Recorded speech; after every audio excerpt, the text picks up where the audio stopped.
The ban announcement has arrived, and rather than Wizards nerfing the oppressive Scam and Beans decks in Modern, they said, no changes, but hey, check out how drafting is now going to be more expensive than ever. For many years now, Wizards has had two different products, the set boosters and draft boosters. Set boosters are about $1 more expensive than draft, but they also have more rares, kind of balancing out the EV. Now they're combining these into one booster pack. Is this a good thing? So let's start with why Wizards is doing this. Having both set and draft boosters causes a lot of problems. Most players have strong preference for one type of pack, meaning that on average, most people aren't buying both packs. So stores need to balance out carrying two different yet very similar product lines, which is simply more difficult to manage. Many stores are too small to realistically do this well, so they would order a handful of draft boxes to run some limited events, and then a ton of set boosters to use as prizes and sell to people who simply wanted to open packs to build their collection and get cards for constructed. But then the stores would run out of draft boosters too quickly and not have product for people who did come in on FNM wanting to draft. There's also a lot of confusion amongst players as to what packs they were opening. This is a big problem as set boosters simply don't work well for draft since they don't have as many cards and the packs aren't balanced amongst the different colors. Mark Rosewater himself, the head designer of Magic for the last 20 years, said that he has on multiple occasions opened a set booster to try to draft with and then realized, oh wait, this is the wrong type of booster, I opened the wrong product. Even distributors can't handle the overwhelming number of products and have frequently sent the wrong type of boosters to stores. That's insane. That's literally what distributors do. They handle complex and vast inventories. They specialize in this. That's their role in the market. So when they're making mistakes, you know that there might be a problem with the actual system and not the people. Now you can blame WotC for creating this problem in the first place, because they did. But I like to focus on the future, and overall I do think this is a great move. Getting rid of multiple product lines and simplifying back down to one booster product is going to make life easier for everybody. It will make the process of ordering product much better for stores, and not confusion amongst players about what type of product they just bought and what they can be used for.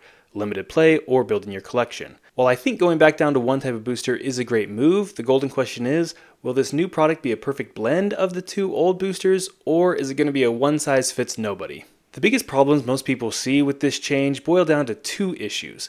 Will this make limited less fun? And will drafting now be more expensive? And the answer to both of these questions is, it's complicated. We're not going to worry about the nitty-gritty details, just know that overall, the reason people are concerned about limited being less fun is that the new play boosters have the potential to have more rares and uncommons per pack than what we're used to seeing in draft boosters, meaning now your decks will, on average, have more limited bombs. We've all played games in draft that are fun and interactive, both players are trading resources, then bam, your opponent slams a bomb rare that wins the game all on its own. Think Gruff Triplets in Wilds of Eldraine. It's usually not a fun way to end the game, unless you're the person slamming the rare, of course. Since packs now have more rares in them, this will likely happen more often. R&D is completely aware of this and focusing to make sure that limited and draft environments are still fun and interactive. Specifically, they're making sure that the interaction at common level can effectively handle rares. We've seen these types of changes already, so I'm feeling confident that they're going in the right direction. It's like how cards that used to only interact with creatures now handle planeswalkers as well. Think about pacifism, we don't see that anymore, now they're cards like Planar Disruption. Say what you will about how the business side of Magic is managed, there are a lot of ups and downs and a lot of mistakes made. But the R&D team has a nearly impossible task every single set to make a fun, limited environment, and frankly, they do a great job. So I'm going to be cautiously optimistic and trust that while it won't be the same and that limited is going to change, and maybe it's going to be a little more bomb heavy, drafting is still going to be a really fun way to play Magic. That's what I'm hoping for. This brings us to the next big problem, which is price. And since the goal of new play packs is to combine draft and set packs, they include the thing from set packs that people love the most, which is multiple rares. And since Wizards charges more for products that have more rares, the new play packs will follow the price point of the set packs, which is about $1 more per pack. So yes, the price of draft is going to go up by probably $3 to $5 at your local store. But Wizards is fully aware of how this will anger players, so they emphasize that, and I quote, your rare/mythic rare card ratio per dollar spent will be staying the same. And realistically, almost all of the EV in any pack of Magic cards does come from the rare cards. So in one sense, the packs are priced the same. We're just now forced to essentially buy more product, but the EV, as calculated in the expected number of rare/mythic card per dollar spent, is the same as draft boosters. Look, obviously nobody loves to hear that their hobby is going up 30%. That's the coldest take there is.